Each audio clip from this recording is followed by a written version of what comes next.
I'm Joe, I'm 19 and I study politics and international relations at the University of Bristol. I think first of all it was just something different. There was so many people go, like obviously a lot of people my age go travelling, but very few say they've been to Fiji. So that was sort of the first reason. The second reason, kind of related, was just like something very much out of my comfort zone. Like again, it's one thing to go travelling to the other side of the world, but to do that and just be staying with a family you've never met, in a village you've never met, with a load of people you've never met, it all just sounded like a pretty sort of crazy experience. So sort of once I read into it more, I thought it'd sort of be stupid not to do it. I think the people. I think I just love the kind of people and the general culture, like the open door policy, the general just kind of attitude and like happiness that all the people have, and the general sort of like welcoming feeling you like constantly have when you're here.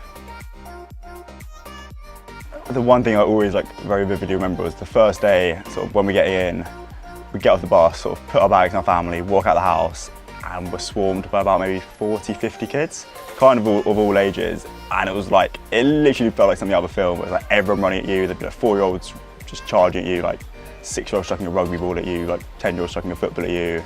And this went on for about 2 hours. And I remember just like getting back into the house and just kind of thinking, what on earth have I got myself in for? Perhaps just the first few days. First day there's quite a lot of basic conversation starters you kind of have, with like what's your job, like who's your family, like etc, etc. And then it was kind of the second and third day, like really kind of like engage in like proper conversation with them, really like get comfortable with them. And I'd say like once you kind of overcame that barrier, like it all just became a lot easier. You develop like definitely a real sense of like perspective.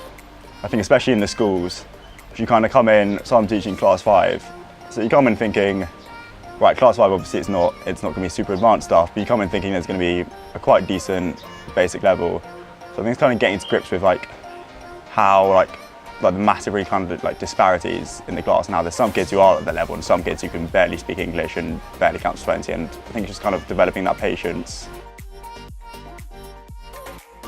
Somebody at my university is thinking of joining, I would say definitely do it. It's a once in a lifetime opportunity and you won't regret it.